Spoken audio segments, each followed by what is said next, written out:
Okay, the video just played. Yay. We're on, we're live. Hello all, this is Tom from Texas.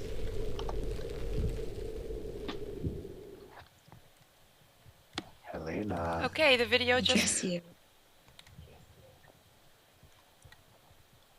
Helena? Ah, perfect.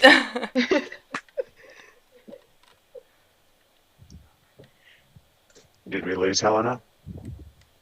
I think so. I hope not. Okay, Carolina. Okay, I'm just going to go on. So I'm Carolina, and I'm from Germany. Hey, I'm Claire, and I'm from Ireland. I'm Sookie, and I'm from Belgium. And I'm Luce, and I'm from California. And you are listening to Profit Hour. So this is a brand new show, guys, an extension of Profound Radio, obviously. One of you get Helena back on, please. To let y'all know, basically what's going on with this show is it is a supernatural metafictional analysis show. We are shooting for 1 hour for our pilot episode today, but there is a possibility that if y'all want, we can go for a second hour. Trust me, we can blather for a long, long time. To kick us off here, let's have some... basically introduce the hosts. I'll start off. I'm Tom. I am defilerwyrm on Tumblr. I am, as mentioned, from Texas. I'm actually from Jared Padalecki's hometown of San Antonio, and I got into meta last summer from discovering a meta article called Pink and Satiny, an examination of Dean's bisexuality, and went, whoa, this fandom is more than just squealing about hot guys, and pretty much just jumped into it from there. No comment. Yeah. Is Helena back? I'm back, yes. Okay. I'm going to get her back in. Kiro, go on. Yeah. Okay. So I'm Carolina. I'm from Cologne. I'm winchestrsnovak on Tumblr. And what actually got me into meta is the fact that I really, really love having my own headcanons, but I also I can't stand it if they aren't 100% based on the show. So I always have a really close look on what's going on. So yeah, that's got me into it. Hey, like I said, I'm Claire, and I'm Irish, and my username is claireblossom.tumblr.com, and basically, like, I don't write meta myself, but I basically, when I got into Supernatural, just going through the tags or whatever on Tumblr, I came across meta, and it was my first, like, real, like, I didn't know what meta was at the time, but I just started reading it and getting really into it, and, like, I remember there's days where I spent hours just reading different people's metas, and seeing other people's opinions and how they differ from mine, and yeah, so I just love seeing different analysis of episodes, and it just really makes you think more into it. Like, it's not just a show. Like, so yeah, cool. Right, I'm Sookie. I'm child of 30. Oh. Oh, Oh, starting Quiet there. perfectly. And I muted myself again. Right, okay, I'm Sookie, I'm child of... Don't! I'm just putting this thingy away for now. Okay, it should work now. I am Sookie, and I'm child of Thursday on Tumblr. I got into meta, well, basically because these lovely people here. I haven't written anything yet so far besides the thing that I'm going to talk about now, but I used to talk... Well, I still do with my best friend. We talk meta all the time, but I haven't actually written anything yet. But, you know, it'll be a huge part of my life from now on, I hope. And, yeah, we'll see where it takes me. Perfect. My name is Luce. My URL is fuckyeahlucifersupernatural. Emphasis on the fuck, apparently. But carrying on. I actually got into meta because of Tom. I mean, I did some of it when I was in my undergrad, but I think we all picked apart the Scarlet Letter and that stupid door in the first chapter. But I really got into it, you know, through the fandom, through these lovely people. and I currently am getting my master's in forensic psychology. So you'll see me take a lot of psychology aspects, more of a mental health sort of perception onto what I'm going to be talking about to you guys. Okay, That's, done.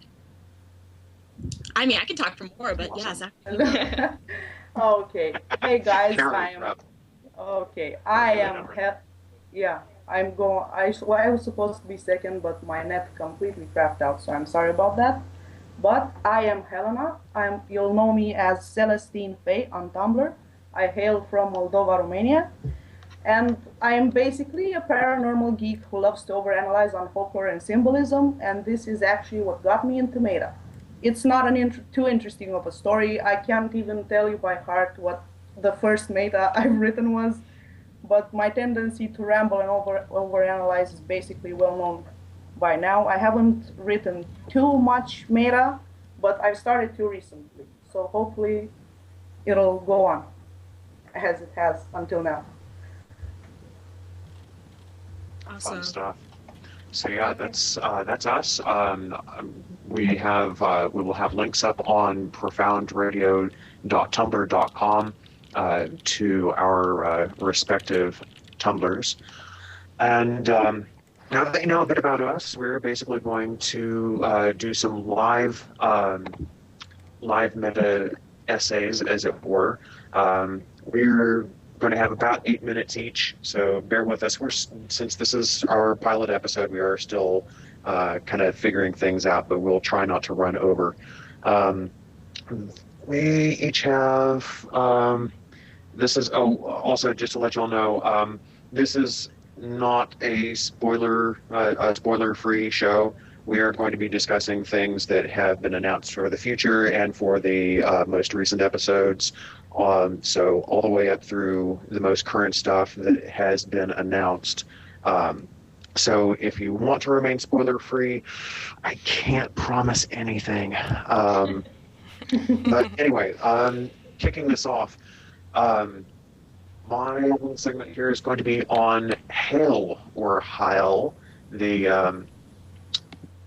angel that we met in the pilot. And the fandom has been pretty split on her, one direction or the other. And I think I've seen a lot of negativity about her, both in her favor and against her. And as with most things, I tend to take more of a moderate view. I actually liked the character a lot, and because she had a complete arc, and it wasn't a happy arc. It had, not a great ending for her, obviously, but we did see a remarkable amount of character development in the short amount of time that she was on screen. When we met her, she was lost, but not really terribly upset about it, at least as far as we can see. Of course, angels are generally not the best at emoting, but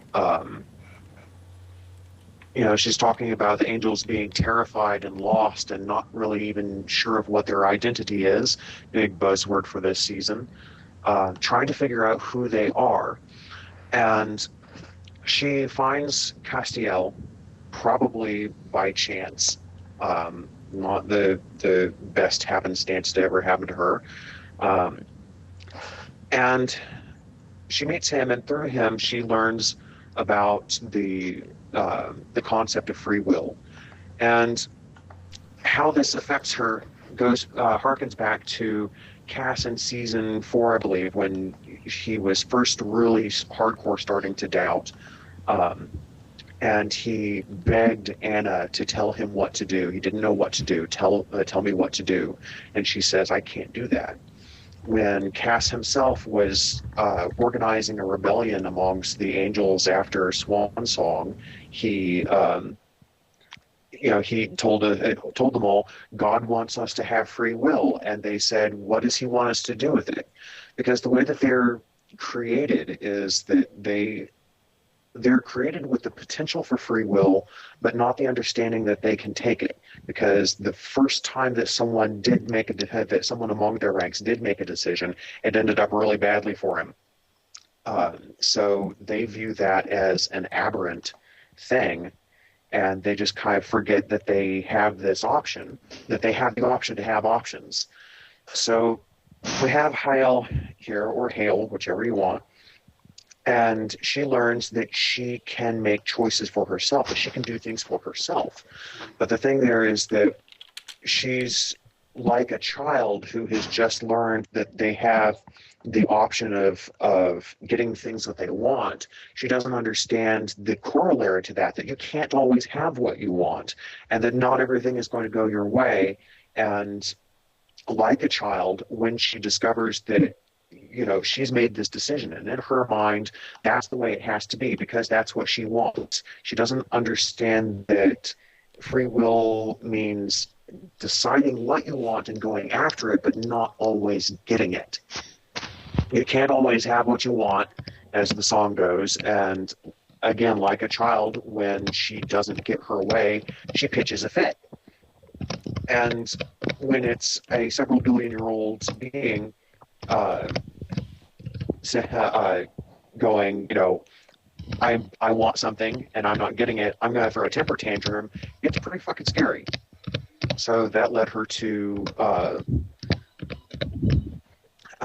basically act out, and like you know, with a tantrum, what that is the use of violence to try to manipulate others into getting her way, and that's exactly what she did. She had this decision that she had made, she didn't get it, she acted out, and it ended badly for her. And if there is one thing that we have learned from Lucifer, from Gabriel, from Castiel, from Anna, is that when angels make decisions for themselves, when they embrace free will, it ends very, very badly for them. And I believe Helena has something to tag in here. Yeah, regarding the whole Cass thing, you know, it took Cass so long, and Cass had Dean by his side to teach him a thing or two about free will. And basically, seeing Kyle on the show, it just reminded me of what Dean told Cass. Was it during the season? Yeah, it was in the episode The Man Who Would Be King, and where Dean told Cass, just because you can do anything, allowed to do whatever you want. So Cass, who basically had someone to train in the concept of free will, he still managed to sleep after several years, a couple of years of Dean. We cannot expect the newly fallen angels to even grasp at the concept. Exactly, yeah. It's like I said, they're billions of years old, and they've been operating this way for longer than life has been on this planet, possibly longer than this planet has existed. And you know, for them to all of a sudden be thrust into this situation where they've been cast out of their home, they don't know what's going on, they have to find vessels to do anything. Some of them might not even have vessels left. There's a possibility that some of these angels, they're, you know, swimming around like sharks that got cast into a tide pool by a tsunami, that their vessel bloodlines have died out entirely. So some of them might just be stuck in the ether. And the thing with Cass is that the reason why he has managed to do good in all this is that he's had his own, he's had a moral compass. He's had someone to tell him what to do every now and then. And again, as this show has displayed time and again, that when he strays away from that moral compass, being Dean primarily, to tell him, you know, no, that's not good, that's not a good idea, this is what we should do instead, this is what's going to be for the best. When Cass steps away from that and tries to make decisions on his own, that's when he fucks shit up. That's when he makes his absolute worst decisions, is when he does not have that guidance. So, you know, the angels still need guidance, just like children. You can't just say, okay, you can have whatever you want, and then not teach them that there's a responsibility with that as well. It all comes down to one of my favorite sayings, I forget who it's by, regarding morality in general, is that there is only one human right, and that is to do as one damn well pleases. And there is only one human responsibility, and that's to deal with the consequences of one's actions. Until the angels get that second part, there's going to be a lot of bad shit in store for them. And I'm going to call my segment there. Helena, you are up. Tagging you in. Yes, thank you, Tom. For my segment, we will be dealing with something we had during the first episode as well, and that is the matter of Sam's hallucination of sorts about death and. So we've wondered at one point when episode 1 truly sunk in, was death actually present or was it just Sam's head? We've established by now that Dean and Bobby were imagined by Sam, perhaps to give him some degree of comfort. But in the case that it wasn't clear, I will point out 2 things that stood out to me about these versions of them. So when the episode starts, the only thing that Sam knows at this point is the events that took place up to episode 22 of season 8 clip show. And with that in mind, the moment Dean said that what happened to Cass didn't matter, a theme that was also approached during Goodbye Strangers, when Dean said, I don't know and I don't care, my alarm bells sort of went off, because we think at this point of everything through Sam's perspective.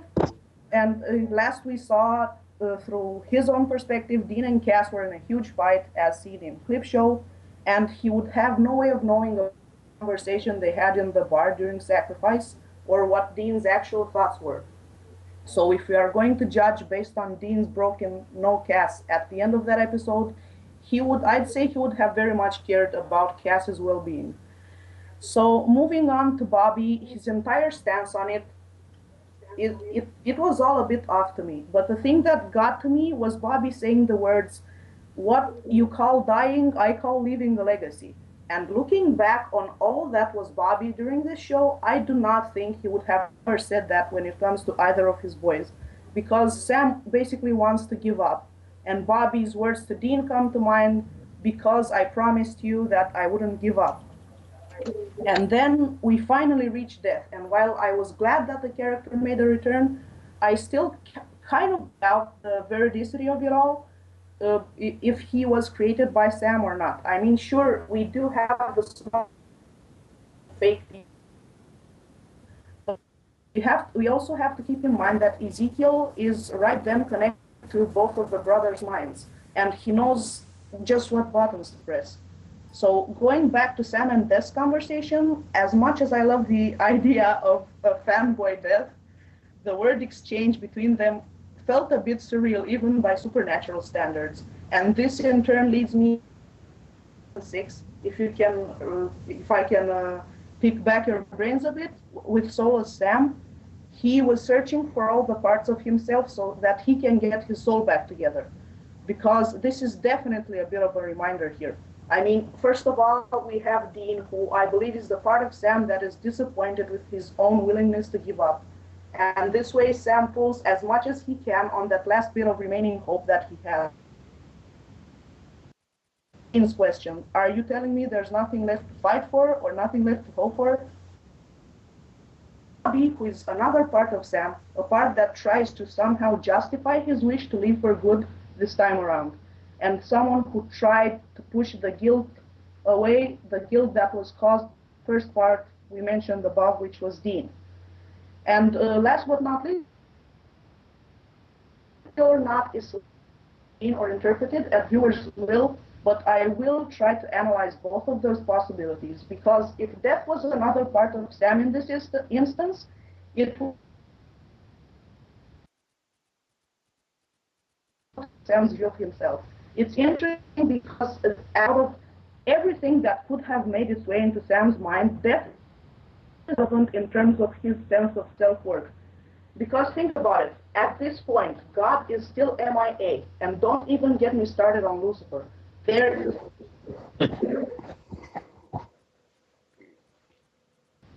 And then we have death, You kind of who is break it up there. universal, who, when the time comes when the time comes, he will even reach God. And talking to the part of himself that still believes he did well, I'd say things are looking pretty positive to where his psyche is concerned. And the reason Sam associated this part of himself with death can be given credit due to death being the one who returned. Death was the one who returned Sam's soul to him. And I'm thinking that some sort of a connection must have taken place after all. But during the event that death was in fact there, this would raise a whole new set of questions to where Ezekiel is concerned, and it begs the question of how the encounter might have taken place. Because as far as Ezekiel is concerned, there are two main parts of biblical information associated with him. The religion I was brought up in East.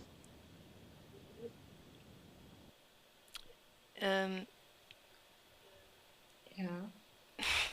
Is she going I completely think now? she broke up, yeah. Technical difficulties, guys. Yeah. It would not be a part of profound radio Yeah. if we didn't have technical difficulties. We tried so hard to not Yeah. make this happen. I've got so far. But in the end, it doesn't even matter. Just like the song, Linkin Park guys. But, kind of piggybacking off until Helena comes back, in regards to Death and Sam and the Bobby interaction, I thought what was really great is that we see Sam reflect within himself inwardly and just see the good that he is. And I thought that was a really powerful moment. And I really hope that somewhere along the lines that Sam still remembers it. Not too sure when Ezekiel wiped his memory, that too went away. So we'll just have to see more depressing things to come as Supernatural. Yeah, and even with I don't think it's going away. Sorry, go on, Carol. Okay, no, I just wanted to say that especially with death being a symbol for justice and fairness, even if Sam just imagined him, this just says a lot about his character development and the potential he has for character development going off from this episode and during the whole of season 9, and because he telling himself from a completely neutral position that he has done good. This is just something we haven't heard from Sam in a very long time. Yeah. And Can you guys hear me? I don't think Yeah, that Helena's back. we've got Helena back. Yeah. You've got about 2 I minutes, just Helena. think I'm going to close the stream. Yeah. I just closed the stream, Okay. so this stuff Okay. doesn't happen again. So I was moving on to Ezekiel, right? Because where did I cut off? You dropped at, oh, geez. Give some prompts, guys. Did I Line. Cough it out. Did I mention Ezekiel as a prophet? No. No. You were Yeah, We're just I getting to remember. You said You just- the religion that you were brought up with. That was your line. So my religion would be Eastern Orthodox, and not just in that religion. Ezekiel is known as a prophet who saw the downfall of Jerusalem and in turn the Jewish exile.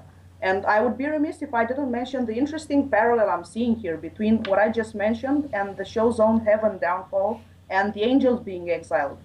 And it is also believed that Ezekiel also possessed healing powers as well as the ability to revive the dead, although some sources just say he only witnessed the dead rising. And he is also known as the prophet to have seen a glimpse of God in his visions. However, Supernatural went with Ezekiel the angel, leading us to some of the angel lore that associates him with the archangel of death and transformation. And if Supernatural has decided to go with Ezekiel the angel, we'll just have to assume that he is indeed the angel of death for this one. So my concern with it is, would death have been able to sense anything? And not even because he's an angel associated with death per se, but his status as an angel, and that's it. We're pretty clear now that death is way ahead of anything in this realm. And if he didn't notice anything, given his history with the Winchesters, would he really have stayed out of it if he did notice? I have heard certain arguments regarding this one, mainly Death's attitude of, oh, these bloody Winchesters are at it again. But I would like to turn everyone's attention to the cinematography and camera angles we have here. I'm not an expert, I'd like to point this out, but I do observe, and had Death been there and expressed the attitude we just mentioned earlier, I'm thinking we would have had some sort of close-up of him, especially when Dean starts turning into Ezekiel, as we've seen with Sam. And as such, we were just shown Sam and Dean with Death sort of just hanging in the slightly blurred background, like they wanted to point out that, yes, Death was there, but not quite. So either way, to lead to an end here, these two situations remain. If Death was just a part of Sam, we can keep our hopes up that Sam, while trying to convince himself that he's no good, still believes that he can do it and that he did do well. And for the second option of Death having indeed been there, I will make a personal prediction that we have not seen the last of him, especially if Ezekiel has a hidden agenda on his hands. Yep. Okay. And I'd be happy either way. Like, both of those honestly bode well for Sam, and that's a really good way to start out the season. We're going to go to... Are you okay? Tom? Tom? Sometimes he gets choked. Yeah, up Tom when is- I'm Okay, around. I'm just going to moderate myself. Okay. Yeah. So Carolina, I'm yeah. Carolina. I'm going to talk about Castiel and the problems and challenges of homelessness that go along with his new situation. I think this is a very important point to look at because especially with Castiel now being homeless, we get the opportunity to on the one hand have a very close look on one of the biggest social injustices of mankind, and on the other hand an opportunity to get a look at it from a completely new level, because Castiel might be human now, but he is in the end approaching this world, our world, and all its problems and all that is connected with it as a stranger. He's going to be faced with a whole new set of challenges, and that include getting to know and learning how to handle his new needs and his feelings. He's going to experience hunger and pain and tiredness, and like Dean said, all the other things that he never had to care about. And furthermore, Cass will be at a complete loss when it comes to experiences that he could base his actions on, because these experiences are literally non-existent. Everything is new to him, and this is going to be a very, very big problem. And another aspect of this is that we also have to remember that Castiel is used to having a lot of abilities that a human doesn't have. For example, strength. He has spent thousands of years with superhuman powers, and he won't be able to just shake certain habits off. And we've already seen in episode 1 that he, in the scene where he tries to knock out the rocker guy because he wants to call Dean, and when this doesn't work, he tries to smite him, and the guy gets really angry and threatens to stab him. And this is something that Castiel is going to be faced with more often, because the street is a very rough place to survive at, and overestimating his abilities is really not going to help Castiel to accommodate to this situation. So Cass is not only going to have to grapple with homelessness, but also with being human.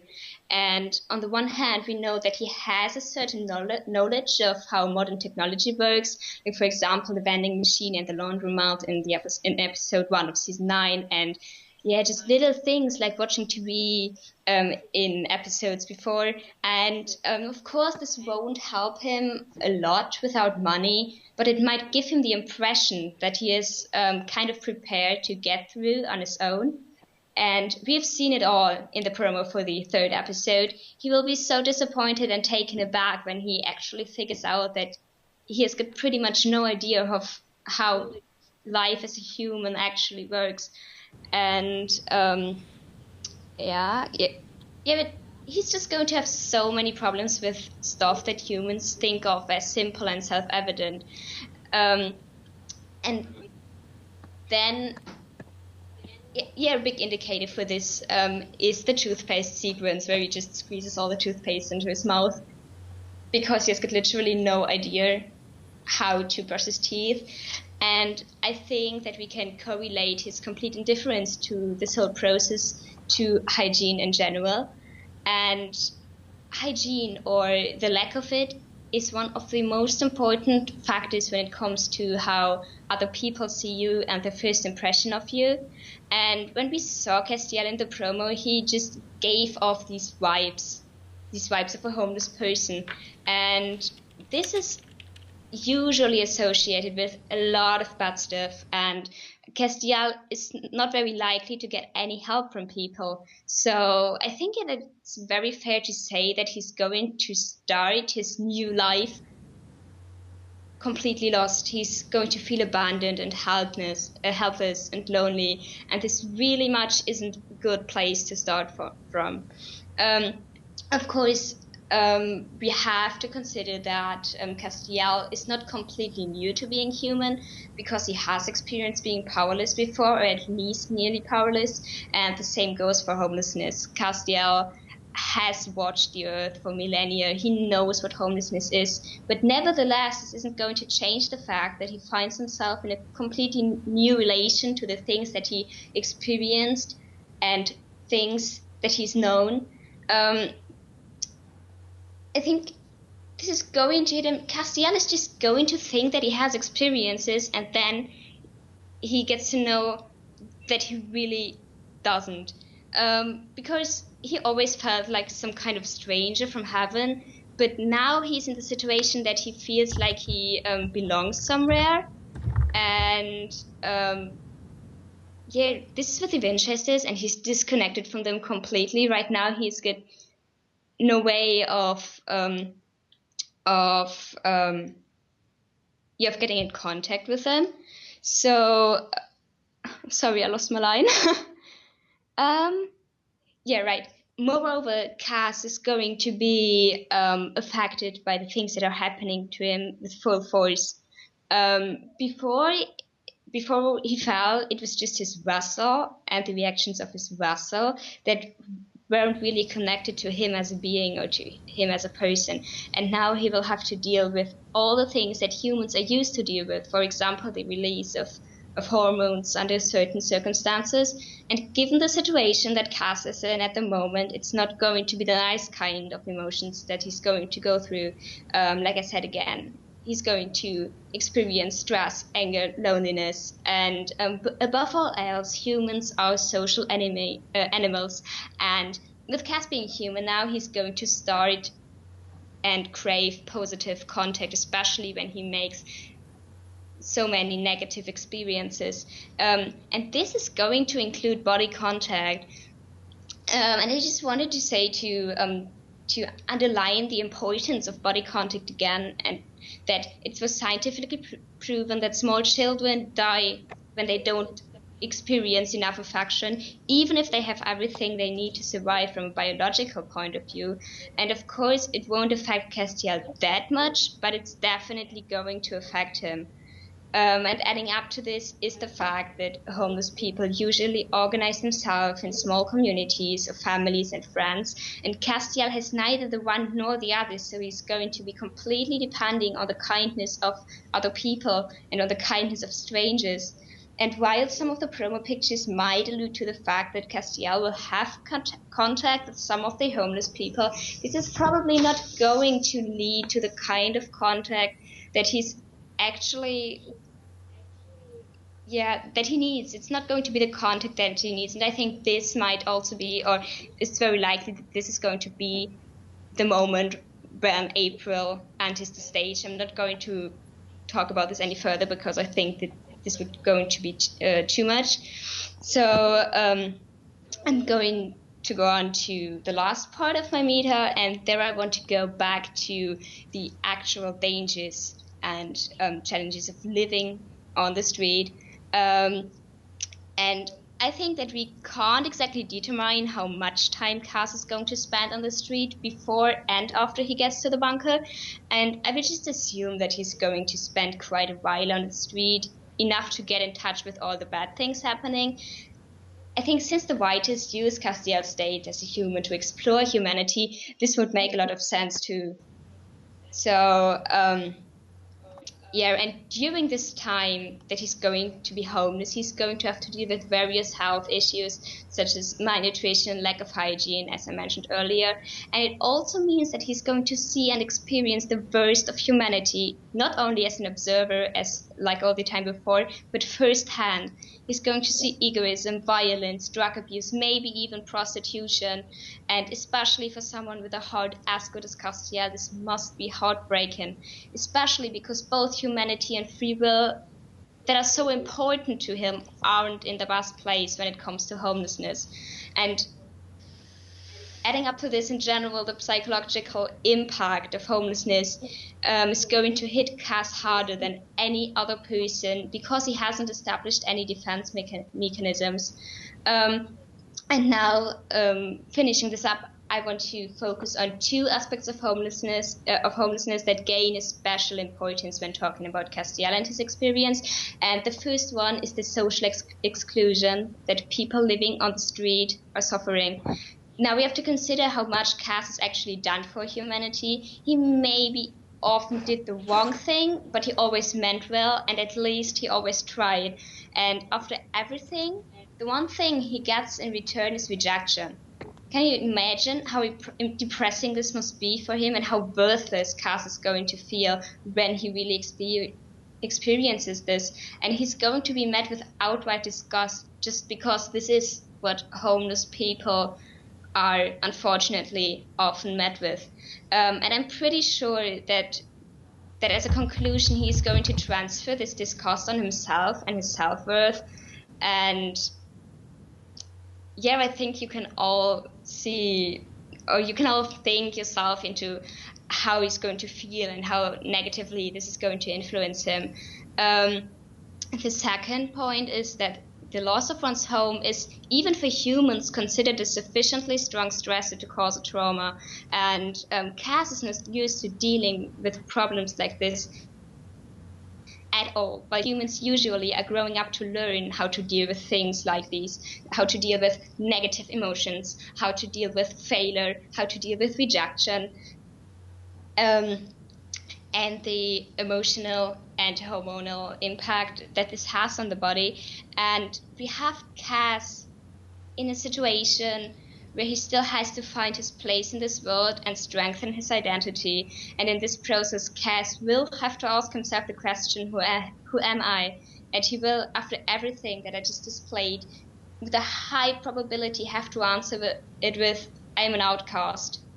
And this is just something that, I don't know, it just seems so unfair for Cass, because Cass always loved humans so much and he kind of always wanted to be part of them. And now that he's just going to, wait a second.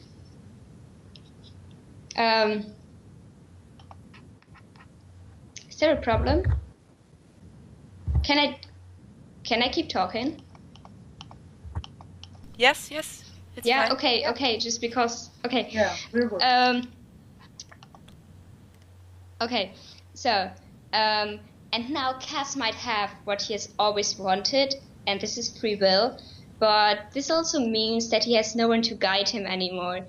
Obedience and discipline are somehow woven into an angel's character, and even if Castiel always fought against this fight was still giving him purpose.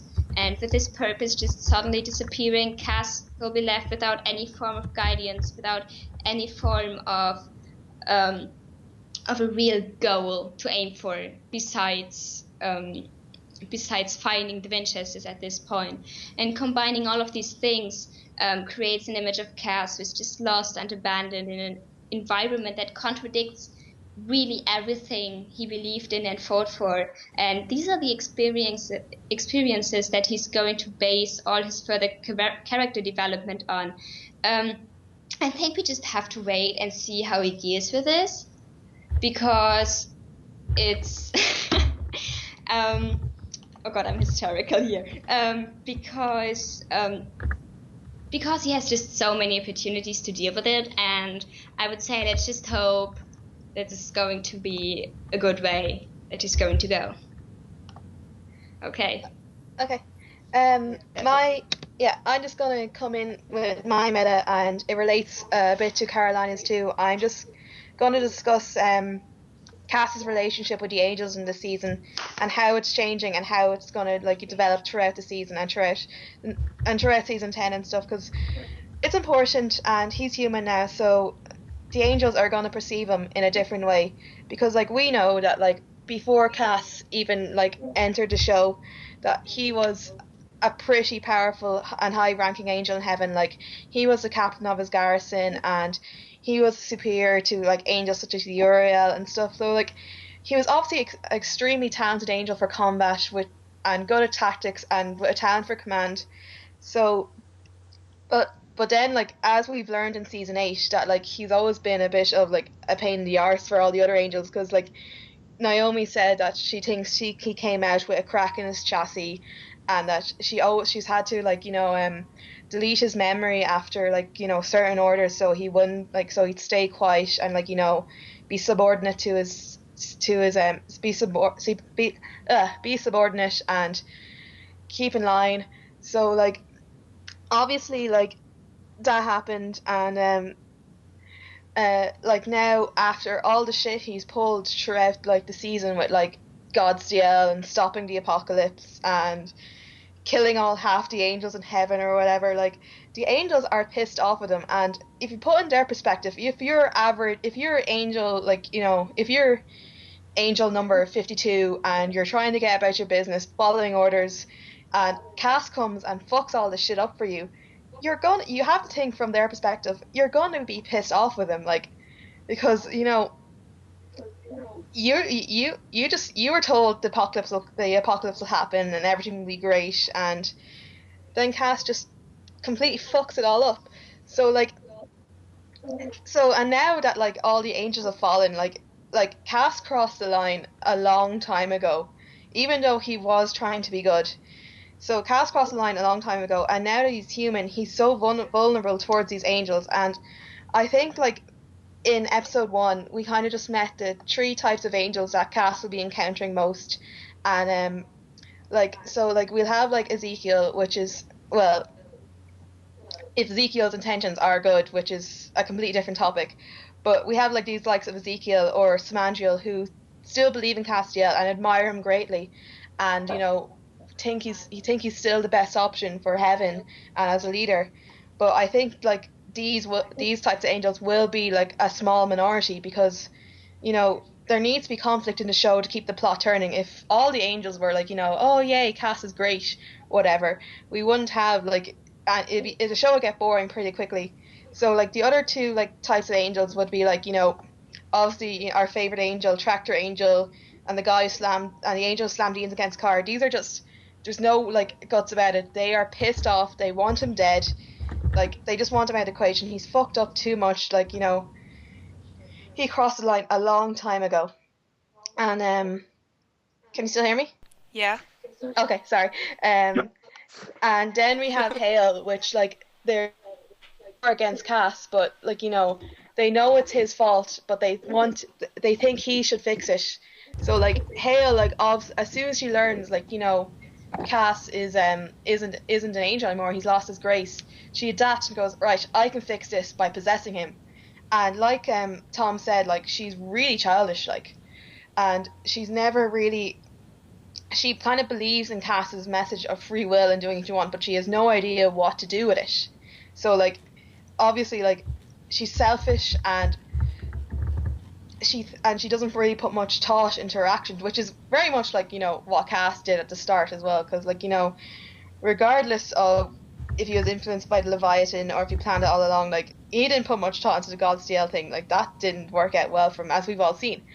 But over like these 3 types of angels, like, oh no, I said it already.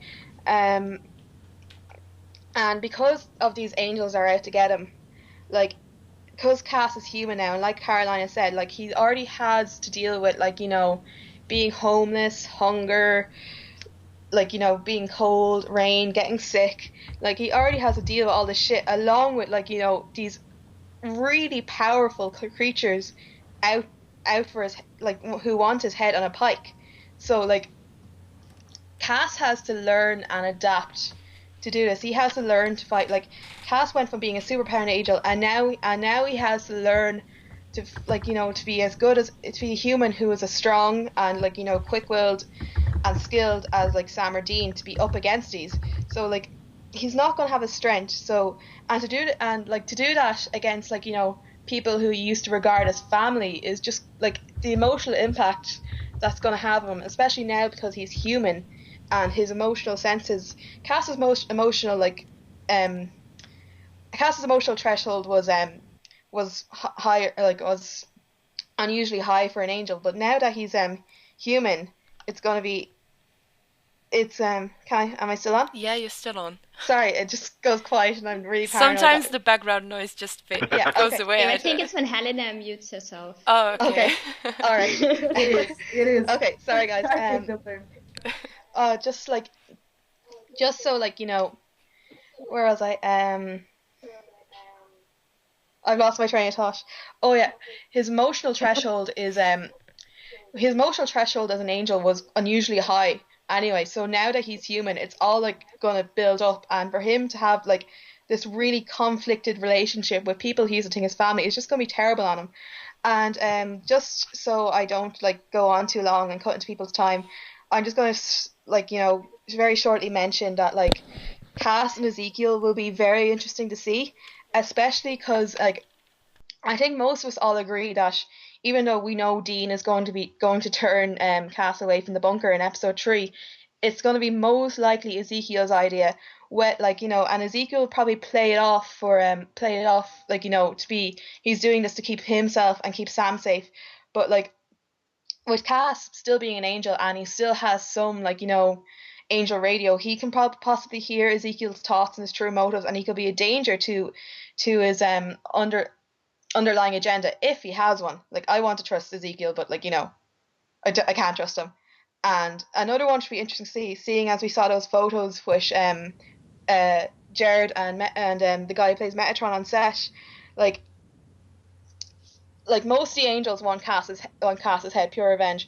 I'm pretty sure Cass has those same emotions towards Metatron, like, and Cass as a human now will really have to learn to rein in his emotions and his can't think of the word. He'll just rein in his emotions and his impulses and not do something stupid like go after Metatron and get himself killed. So basically, and just to finish up there, I think that, like, there will come a time, maybe more in the end of season 10 most likely, or towards the end of season 8, where Cass will be, you know, presented with an opportunity to get back his grace and become an angel. And this will probably be, like, where the stakes are really high and he'll have to do it to keep himself, Sam and Dean alive. So, like, sorry. So Cass will be faced with the decision, like, he'll be given the option of maybe returning to heaven as an angel or staying with Sam and Dean. And so, like, Cass will, like, will have to realize that where he truly belongs is with Sam and Dean. So, but still, it'll be still quite hard to leave his, like, former life behind, because you have to remember, these angels are his family. Like, he's thousands and thousands upon years old. So he's thousands upon thousands of years old. So, like, he will have an emotional connection to him, and it won't be an easy decision. And before he does that, like, I have to speculate, before he does that and chooses to live the rest of his life as a human, I hope the writers will have him redeemed in some way with the angels. Like, I hope he will do something I hope he will be on good terms with whatever angels are left, or at least, like, you know, the ones that will listen to his reason and why he did it. Because I feel like that is the only way the angels will let him live a normal life, or as normal as life is possible, being a hunter. So, yeah, that's pretty much what I've got. Great. So, Awesome. yeah, that was really great. Thank you, Claire. Yeah. The next topic that I'm going to talk about, is Kevin freaking Solo and his evolution from season 7 to season 8, and maybe a little bit about season 9. So, of course, Kevin is still a kid. He's, I think, more than 10 years younger than Dean and Sam, and we can all agree that he's not advanced placement Kevin anymore. What really does shape him as a character as we know him in season 9 right now is what he has gone through in season 8, especially season 8 and a little bit at the end of season 7. But I do think it needs to be said that Kevin is incredibly unstable, which is what I'm going to point out next, why he is unstable and why it could cause problems in season 9. Why are you laughing? It's an hysterical laughing because this is going to be so painful. Yeah, it is going to be very painful. I apologize in advance for this. We're used to it. I'm just going to mute So myself excited now. about it. Yeah, well, basically, it's going to be difficult. Kevin is going to possibly be a problem in season 9, especially with Crowley in the basement, that they have Crowley, but, so let me start off by a little short text, well, a little short note about Kevin before Supernatural, because he's been in 12 episodes, including last Tuesday, but I think that his instability has already been there before we even know him. I remember the first time that we saw him, and he was this little kid doing his homework, practicing his music, and he is introduced as a character with an insanely busy schedule from the get-go. And we immediately see that he's always been in a high-pressured environment. He even said that he wanted to be the first Asian American president. So my point is that as a straight A student, I'm pretty sure he already had these tiny little breakdowns before even being a prophet, as any kid in his situation would have, I suppose.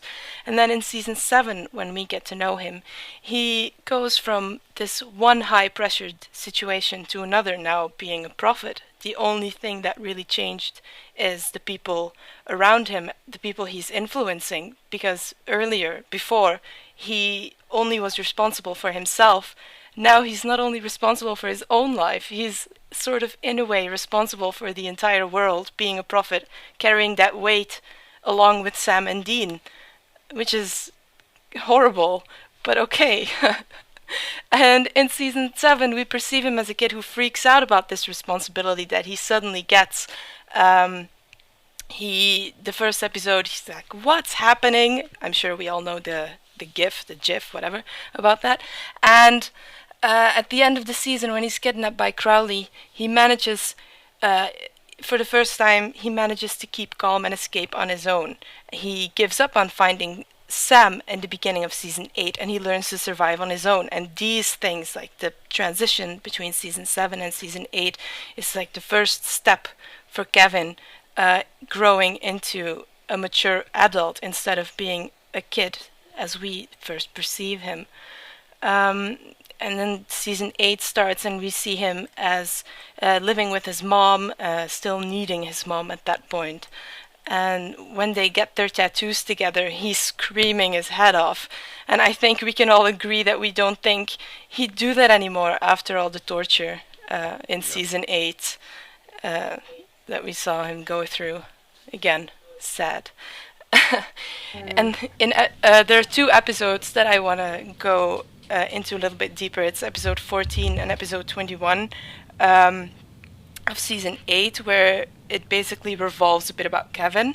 After his finger gets cut off, they put him on a boat with his mom, and episode 14 is him on the boat, completely losing it, breaking down.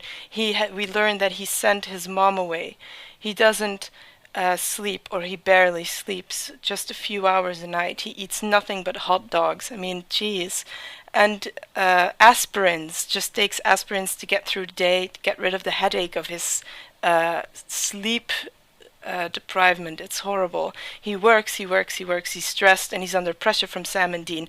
Mentally, he's completely broken. Paranoia, hallucinations about Crowley. So this episode is a complete low point for Kevin. The reason why I think that he can't stop working is because he wants to be rid of the whole situation. He wants to get out of the supernatural world. He didn't ask to be in, to help Sam and Dean. He didn't ask to put this incredible responsibility on himself, but he's in it and he wants to get out, which is why he keeps working and wants to translate it. Because he thinks, if I can translate this tablet, if we can get the demons locked up, then it will all be over and I can just do what I want to do. But unfortunately, he gets kidnapped by Crowley again. And there, in episode 21, there's a kind of change in his character.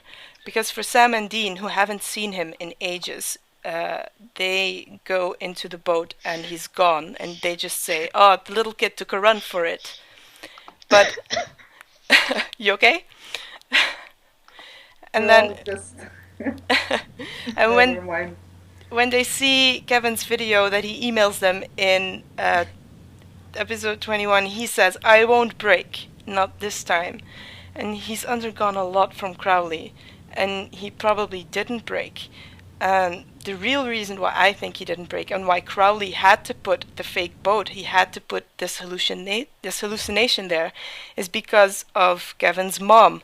Crowley admitted to killing her mom after she wouldn't give Kevin up after he tortured her, and he had to get his address, the boat location, from her cell phone.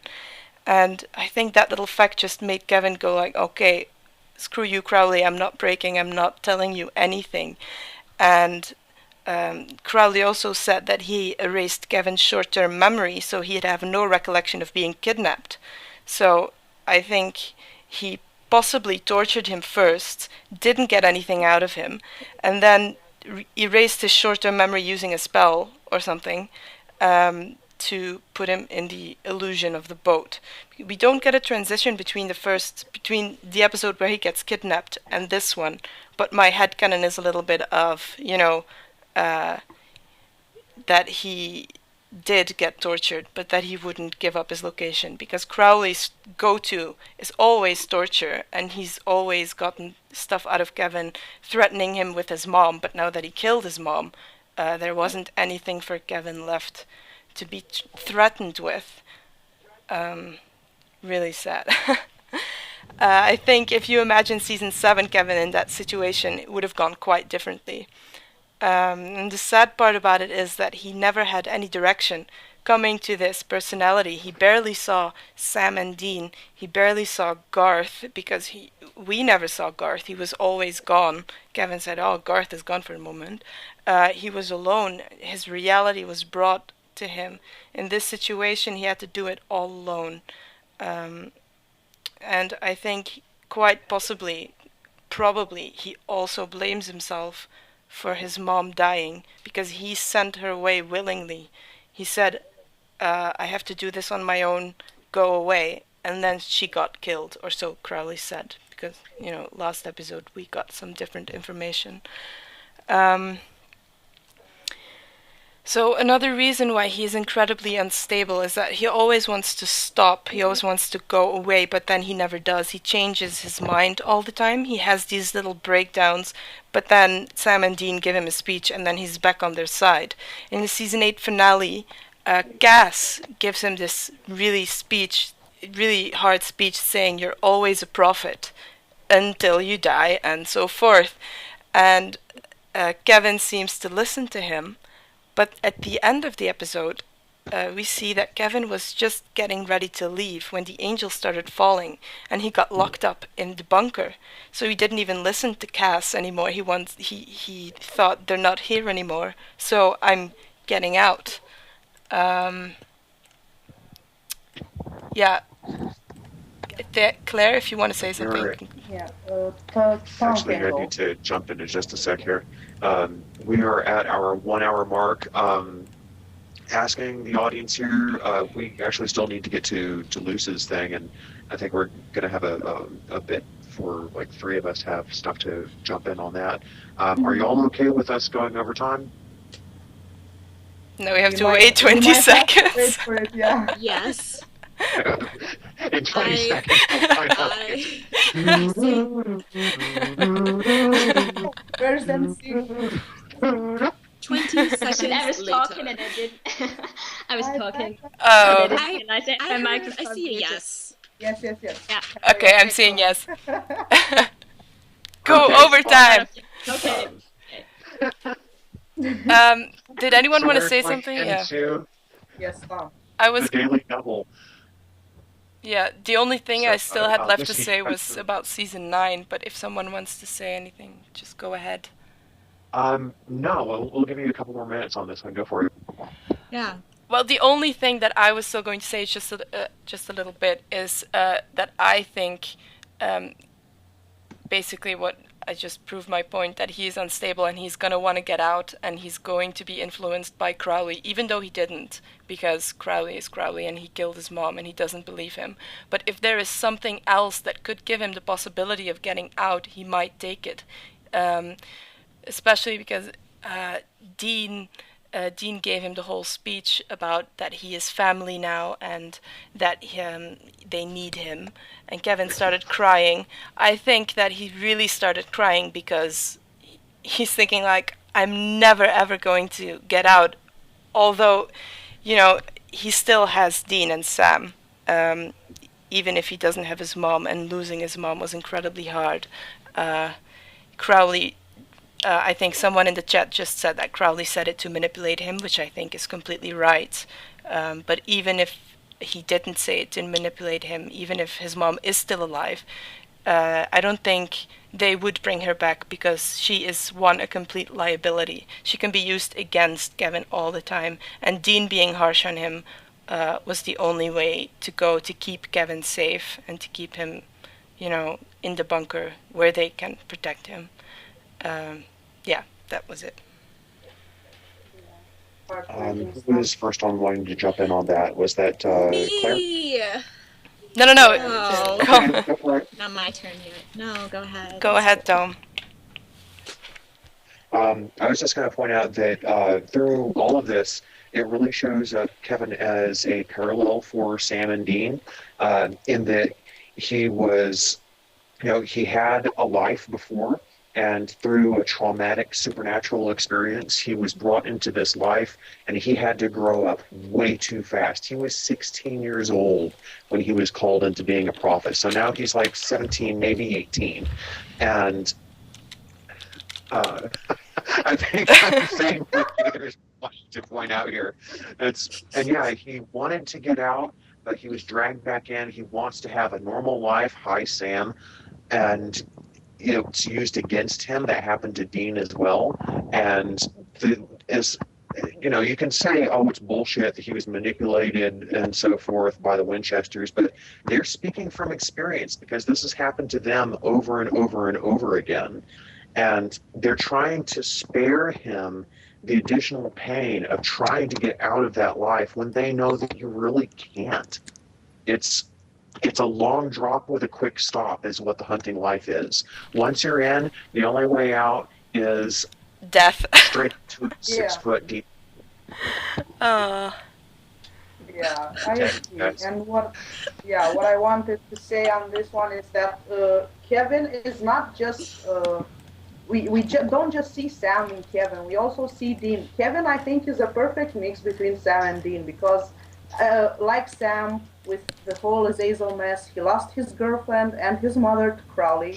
And on the other hand, as we've seen with Dean's alcohol abuse in season 7, they also kind of maybe sort of alluded to Kevin's pill popping in season 8 when he asks Dean for more painkillers, and then we just sort of have this eerie shot where Kevin just stares at the bottle of pills, and I think the next time we see him, he's passed out.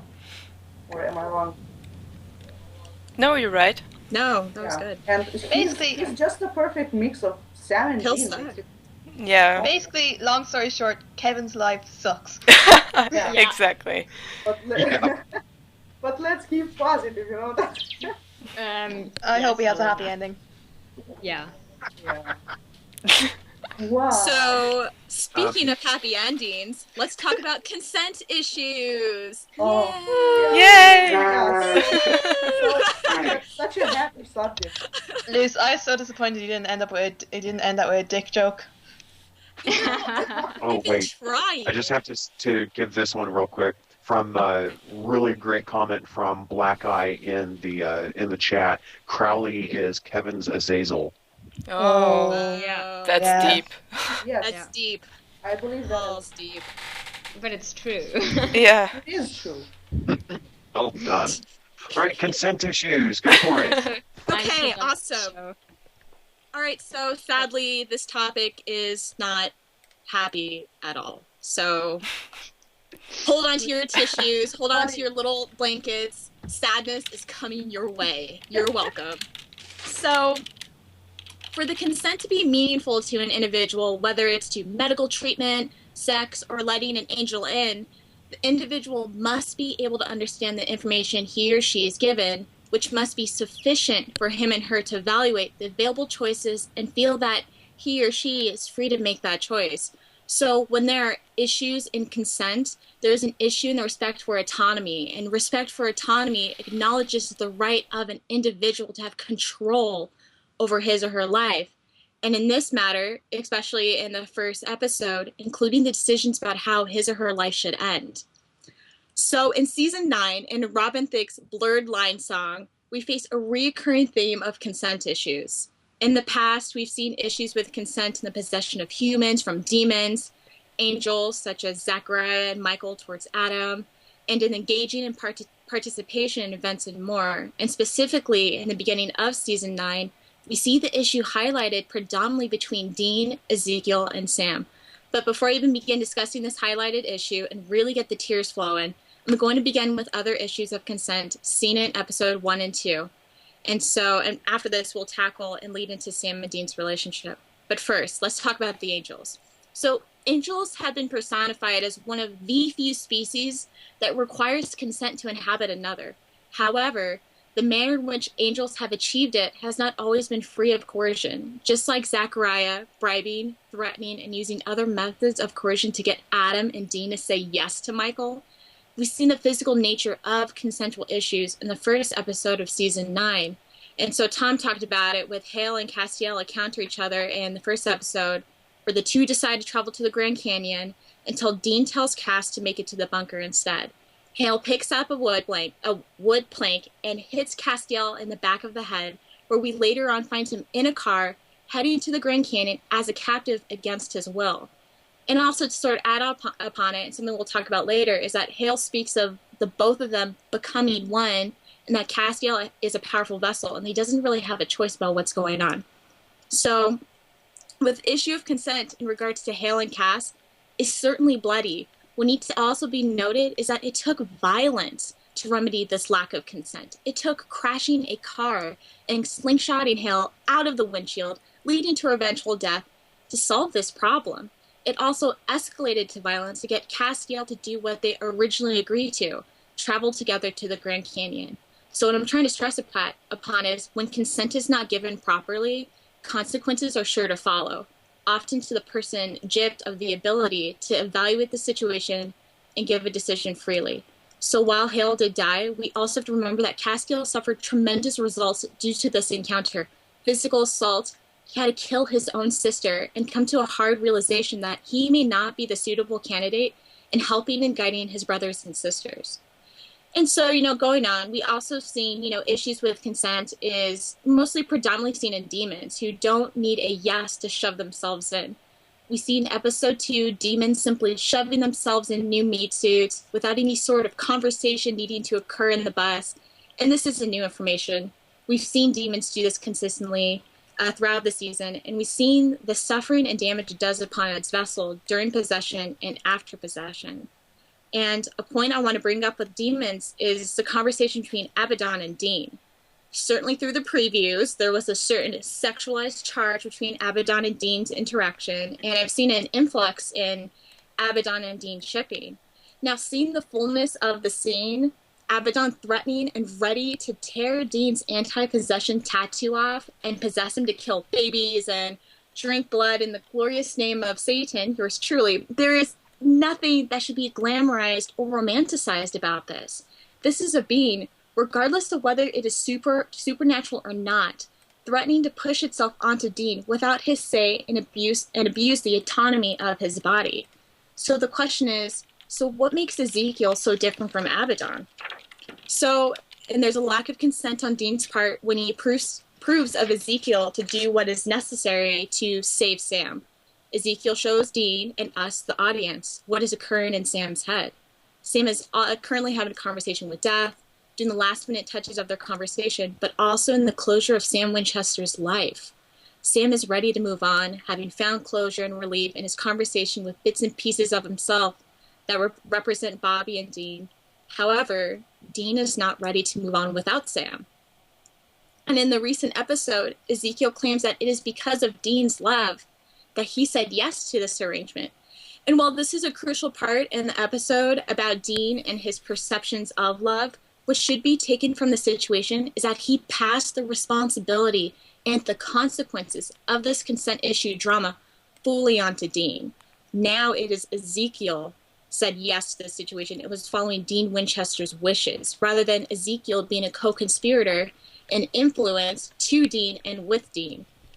So obviously we've seen Ezekiel played a role in coercing consent out of Sam with Dean's nod of approval, and the idea of possession is still a sensitive topic to Sam, certainly shown in Season 8's finale, where past incidents such as Ruby, Lilith, and Lucifer are still brought up as topics that Sam should atone for.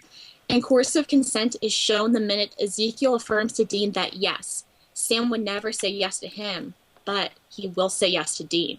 So under the guise of Dean, coercive consent is perpetuated with Ezekiel convincing Sam to say yes. All of this conducted with Dean giving the green light, and later on both agreeing that they should keep the matter quiet from Sam out of risk that Sam may become aware of Ezekiel and shove him out.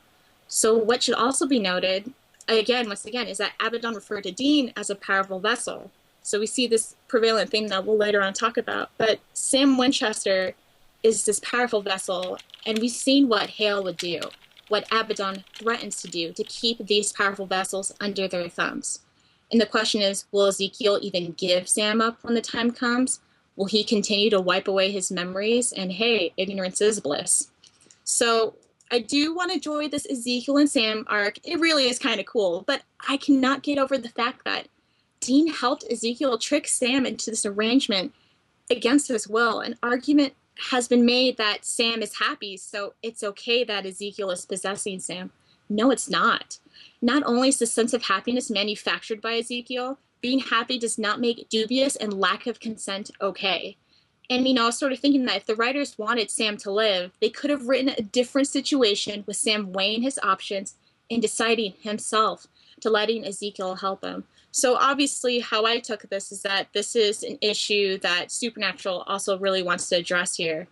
So in the end, Ezekiel said the relationship with Sam and Tim will be of quote-unquote mutual benefit. But mutual benefit does not mean mutual consent. And so, another sad thing. So this concludes the brief section of consent issues for that, and I believe that we're moving on to the forum discussion on Sam and Dean that I'm also leading into. Yeah, we are, because At this point, we're basically going to do a round robin. Oh, sorry, Helena, one sec. It's fine. We're basically going to segue into a round robin sort of thing. So we're going to basically all chime in here, and we're going to Helena first. All right. Okay, so yeah, with Sam and Dean's, you cannot talk about this season after we have seen this happening. Dean talking Sam into, Dean being convinced by Ezekiel to talk Sam into accepting, and this will be rather interesting to see here, because we sort of over the seasons, a sort of motive going around of Sam screwing up and Sam being the one screwing up. And even I got my parents watching Supernatural, and at one point during season 4 or 5, even they were like, "Oh, why does Sam keep messing up?" and so on and so forth. And speaking about character development this season, it will be interesting to see the roles or the tables a bit reversed here and see how Sam responds, because Dean responded in a pretty violent way over the seasons. I mean, he did have the right to be upset, especially when Sam didn't look for him in purgatory. But it will definitely be interesting seeing the tables turn and seeing how Sam, in this case, reacts to the knowledge that Dean went behind his back with something. And something really important, because this is consent we're talking about. And as Tracy so heartbreakingly reminded us in season 2, when she talked about her parents getting murdered and a demon bragging about some stupid kid who let Lucifer out of the cage, Sam's memories were instantly triggered and it reminded him of the time when he was possessed by Lucifer, of all things. And you can imagine his reaction when he eventually finds out that he has again been possessed, this time without his knowledge, and that Dean withheld this information from him. And this will just be heartbreaking, but for me it will be really interesting to see the tables turned and see, as far as character development goes, how Sam will react to this as opposed to Dean. Yeah, the really neat thing there is that I like the fact that season 8 and especially season season 9 thus far has not been framing the whole codependency thing as, "Aw, brothers." They've been showing that this is a disorder, this is pathological, and it's scary, and it's costing them dearly, and they're hurting themselves and each other with it. And the really, really important thing with Dean is that I think I mentioned, I don't know if it was our test call, but I've probably mentioned elsewhere that Dean understands that he's fucking up. He knows that it's a raw deal one way or the other. You know, he's not just going, "Oh well, this is what I have to do," and yeah, as Frankie said, there's no question about the fact that they love each other, but how they love each other is destructive. And the fact that Dean knows this, I think, is going to be a big part of how they start to heal. With season 8, they had this whole 1 step forward, 2 steps back thing, and this is going to be a big step back, but it's setting them up for a potential big step forward if they can move past this and learn from it. Because Dean, man, he was choosing between Scylla and Charybdis there. There were sharp rocks on either side, and he had to choose what was the least damaging, at least for him. And the other thing is that I had an ask a while ago asking about the Dean in Sam's head, or rather Ezekiel as Dean.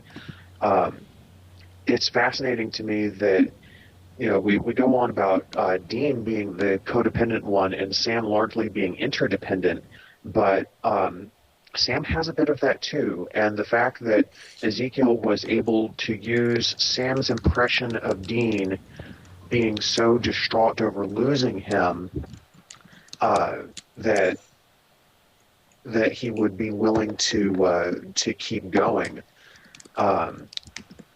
really speaks a lot to someone is typing. Please mute yourself. Really speaks to the fact that Sam still has that problem too. That as much as he wants to be an independent person, that he wants to go his own way, he keeps getting dragged into this, and he keeps allowing himself to be dragged into this. He is a little brother through and through. He has been raised that Dean is the second in command, and now he's the first in command. That he's the one that Dean's the one that he has to follow. But that's probably going to come to a screeching halt at some point once he finds out how far it went. I mean, it was bad enough that Dean dragged his brother's rotting corpse into an abandoned house and talked to it for a few hours before running off and selling his soul to hell. Yes. But now Dean has expressly gone against Sam's wishes to have some rest to keep him with him. So that's got to be an eye-opener for both of them. Can Absolutely. I just cut? Yeah, sorry. Can I just cut in and say, I think that when Sam finds out about what Dean did and what Ezekiel's done, it's going to be the equivalent of when Dean found out about Sam's demon blood and him with Ruby. because Sam is going to be so angry, and it's going to seem like there's no going back from this, like because especially after Lucifer, and we all remember season 8, the amount of pain like that caused Sam and that resulted from it. Like I just can't see how Sam will like be able to forgive Dean for doing what he did, even though Dean did do it in his best intentions, and Sam with the demon blood thought he was doing it for the best intentions. It's not going to end out well. So Sam will be completely broken by this. I'm telling you right now, because he was made to feel like absolute crap for so many seasons for doing this and doing that. And now the tables are turned, and he is going to be absolutely dead. I can't even imagine. Absolutely. And to even like really rub salt more into your open wounds right now, guys, the fact that right now Sam is feeling so happy about himself for the first time, and it's not because of him, it's because he has Ezekiel inside of him. Oh man, I can't wait for the tears when it all comes crashing down. The anger. Maybe next time when he will have the opportunity to die, he won't listen to Dean anymore just because of this. He just won't. He'll just do whatever he wants to do. Absolutely. And so think that it's bad when you're talking about a TV show and you can say next time he has the opportunity. Yeah, well, if he wants to finish the trials or something, you know. Yeah. Okay. But can I say something?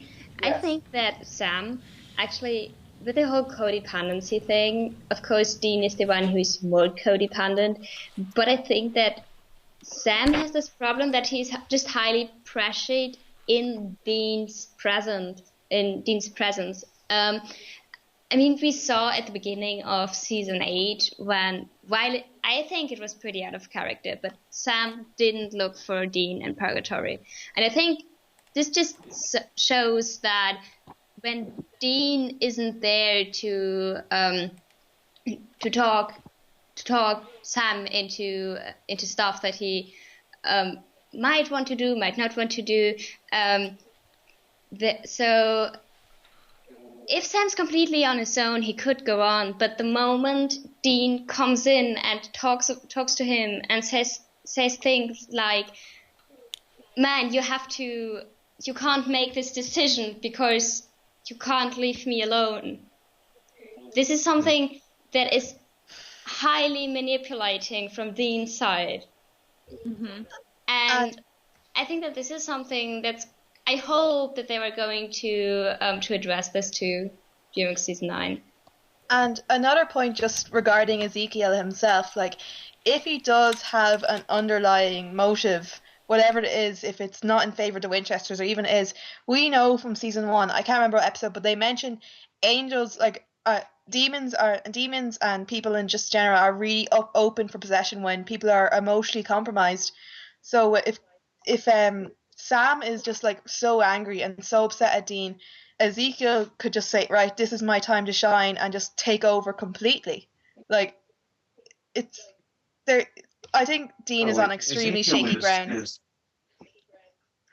Ezekiel has the upper hand in this entire thing. He's directly manipulated Dean by saying, "Oh, you don't want to help me out with this? Okay, turn off the monitor. Have fun with your dead brother." And directly manipulated Sam into saying, "You're not going to leave your brother behind, right? Oh, he's probably going to go off and kill himself if you die." And he's sitting pretty in probably the second most powerful vessel on the planet, recouping and just being a happy little camper there, growing his wings back or wherever the hell he's doing in there. And he's absolutely has the upper hand, and Dean knows that. Yeah. He's essentially holding them both hostage, really. And he was the one, if I'm not... gaslighting them. That's the other thing. Yes, talk about that, Tom. Gaslighting. What is gaslighting? So everyone knows. Yeah. Gaslighting is a form of psychological torture in which you twist someone's...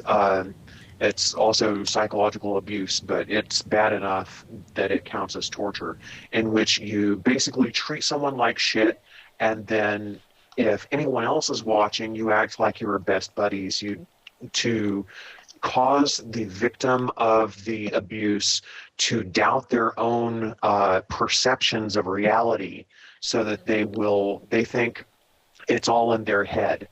That they think, it's a problem that only exists in their head, that they're actually being treated well, and that's basically what Ezekiel is doing to both of them. And you realize this is probably what happened with Dean and John too, right? Yeah. Oh yeah. Don't Yeah. even mention that. So I guess we're kind of going into our life form on Team Free Will as vessels then. Yes. Yeah. Yes. That's Okay. pretty interesting. This is Oh, not wow. so depressing. Caleb, no. Having the Caleb, time of my life. Had any, have we had any, Oh my God, Caleb. questions come in on Twitter? Do you remember how we? Oh, yeah. How we, how we I'll take care of Twitter. Do you remember how we said in the test call that if it gets too depressing, we have to just make a few jokes? I think Oh, yeah. Caleb's doing this Okay. for us right now. Lucy, it's your time to shine. Shoot. Oh man. So much pressure. I don't want to come to you soon. All right. Haha. Yeah. Oh my Hey. God, Lucy.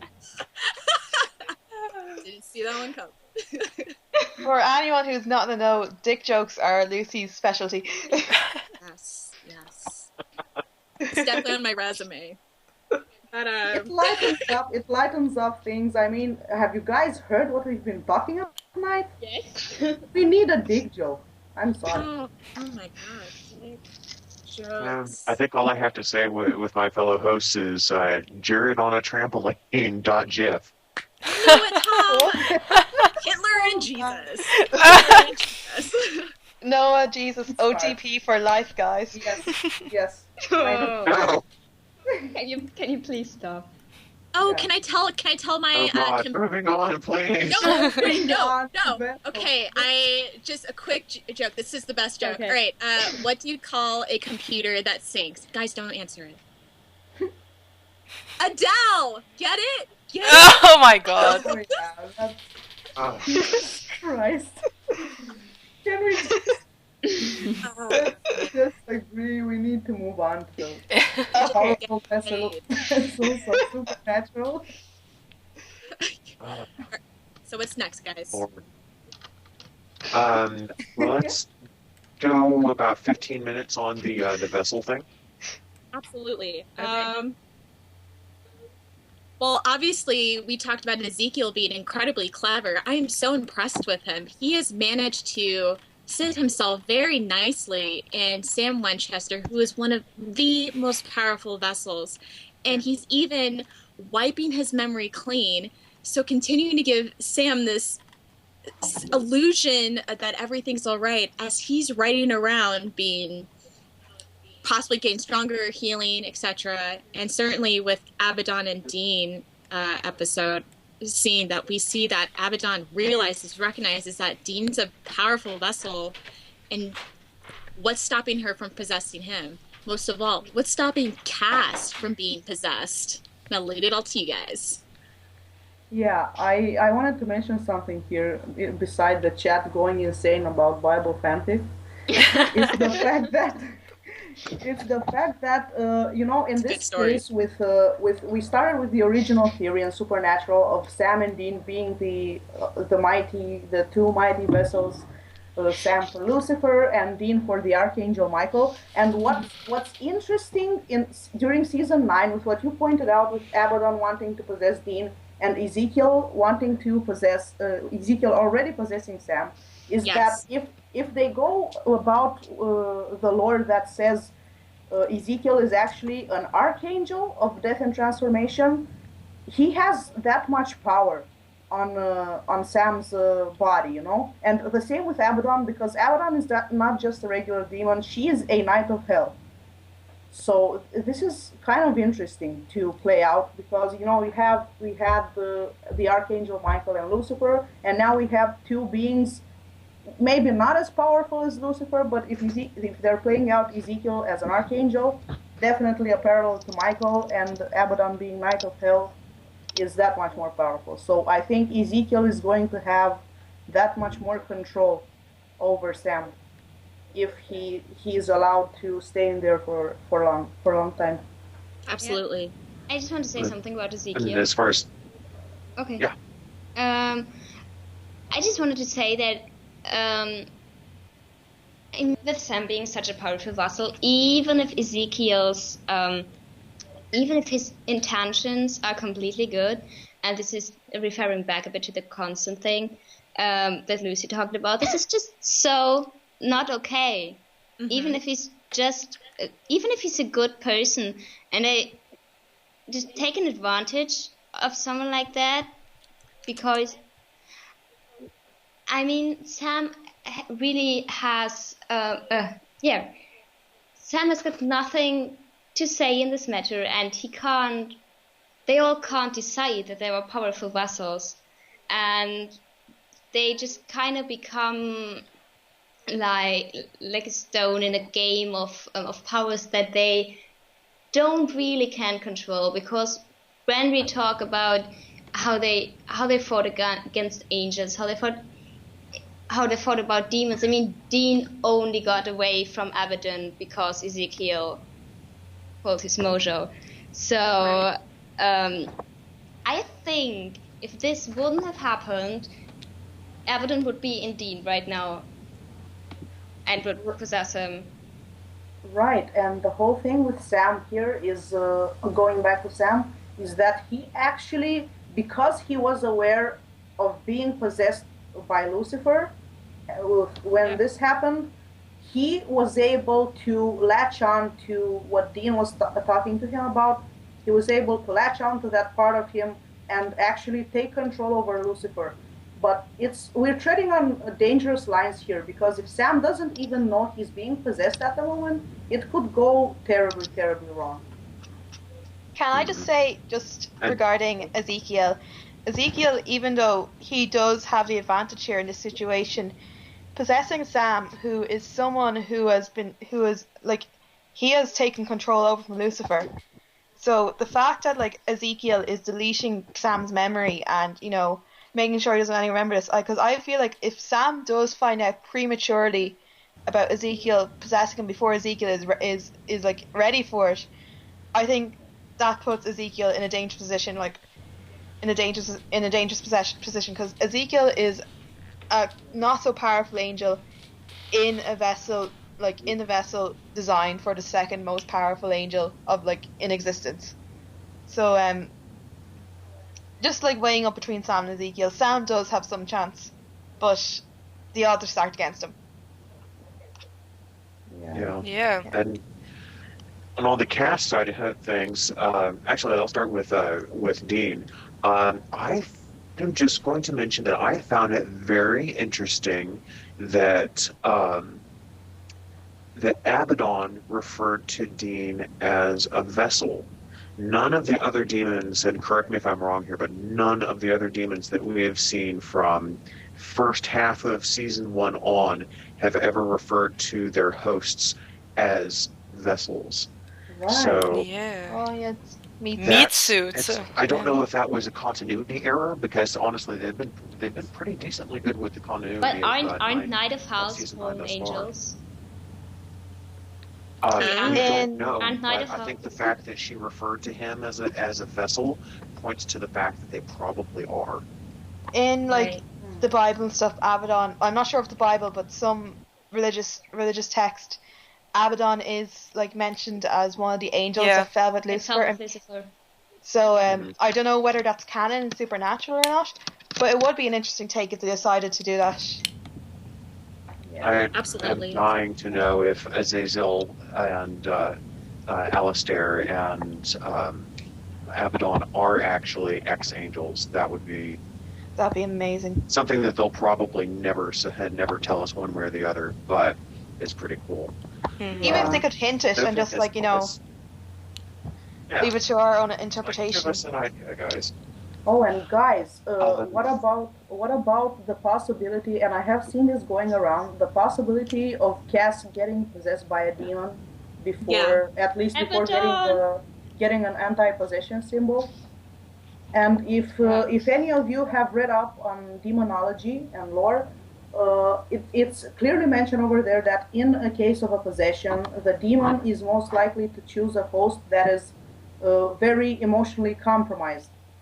And since Cass is newly human and he is just learning to deal with his emotions and taking it back to Cass and homelessness, he starts off with the most terrible human emotions one could feel.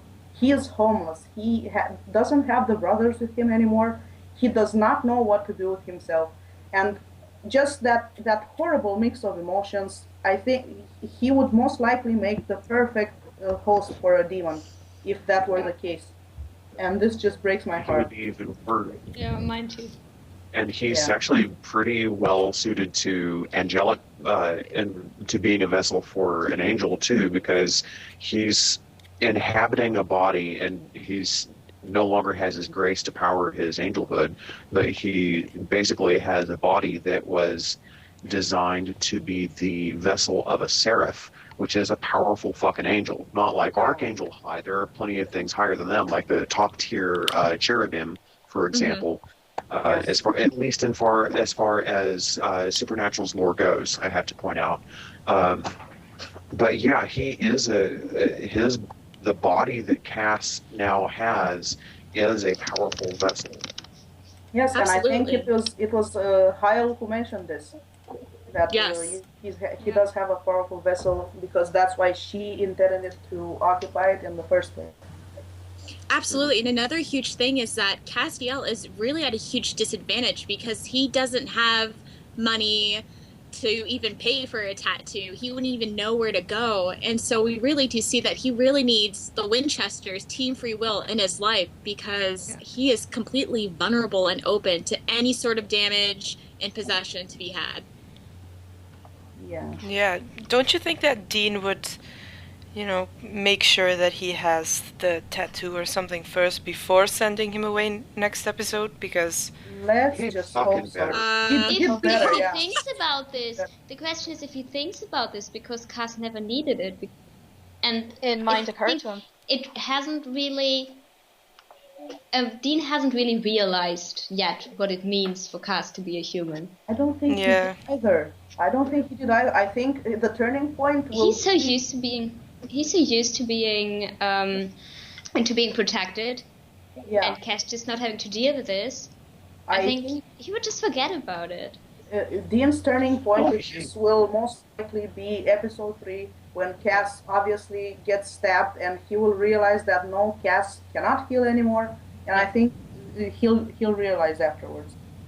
Even in the last Yeah. episode, when Ezekiel, May's appearance, for a second, Dean was so confused. Why, he was like, "Is that Ezekiel?"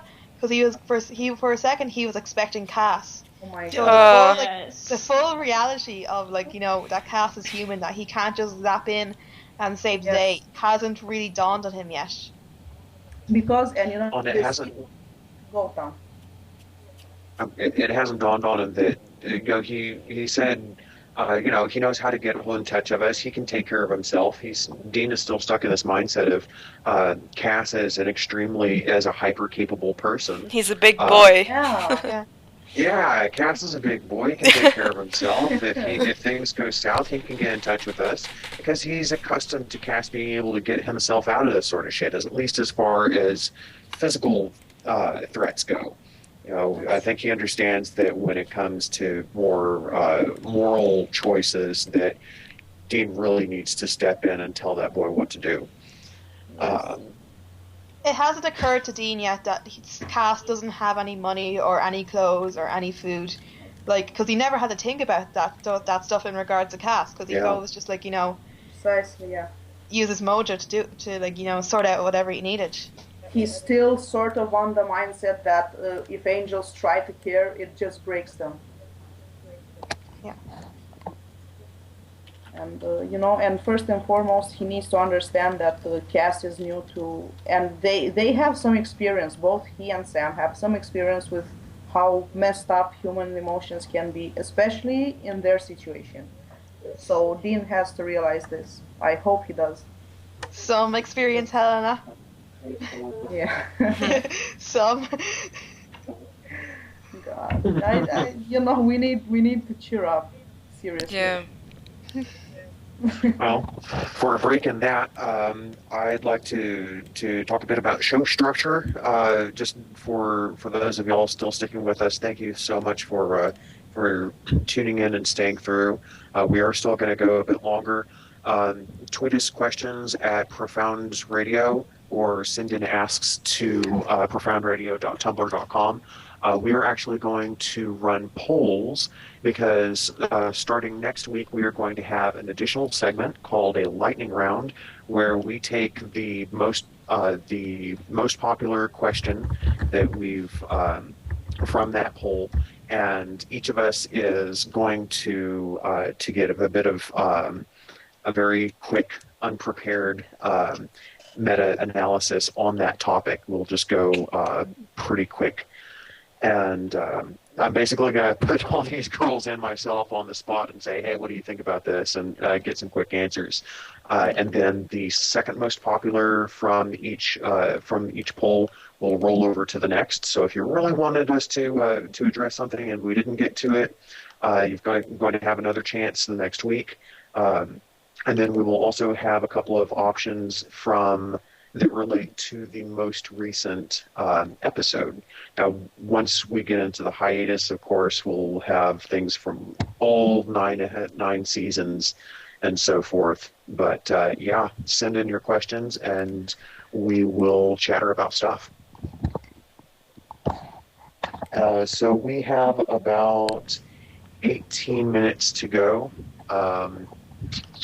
Did we have any... Do y'all want to continue on this topic or move on to a different one? Can we please do something not so emotional or But not so depressing? Emotional. I don't want to go to bed crying.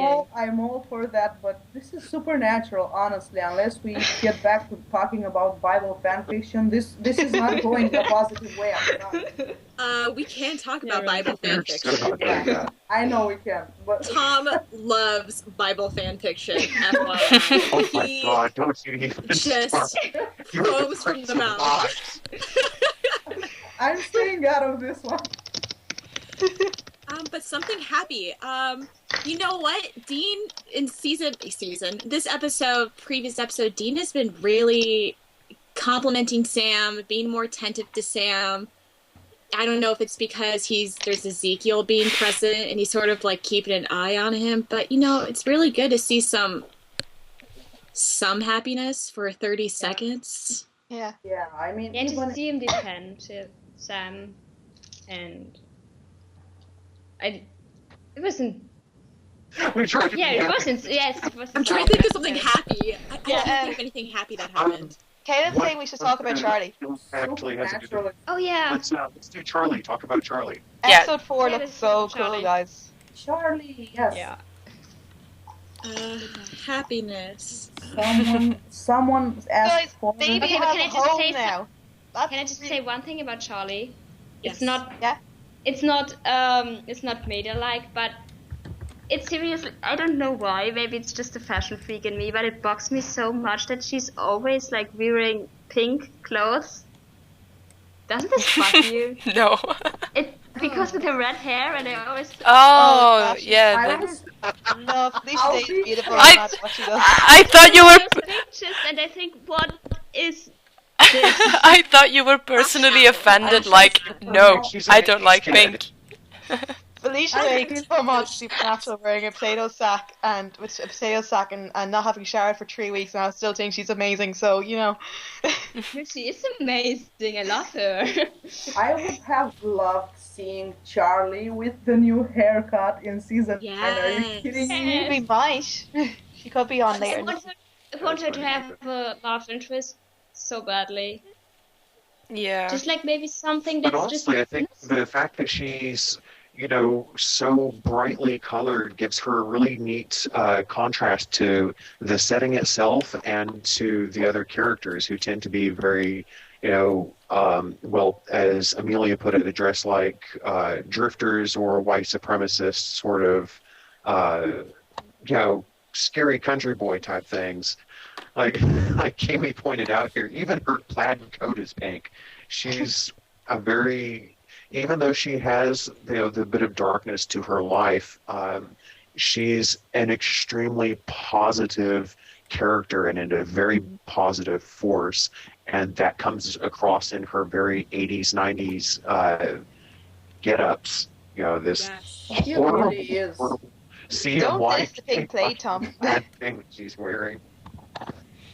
She really is, because think about it, she has went through some serious crap as well, and for her to come out of that still smiling, still enjoying LARPing and whatnot, Yeah, she's she's awesome. she's the most I really love positive character on the show. Yeah. Also, I couldn't help but notice. Second most. Yeah, I couldn't Because help there's but. Garth.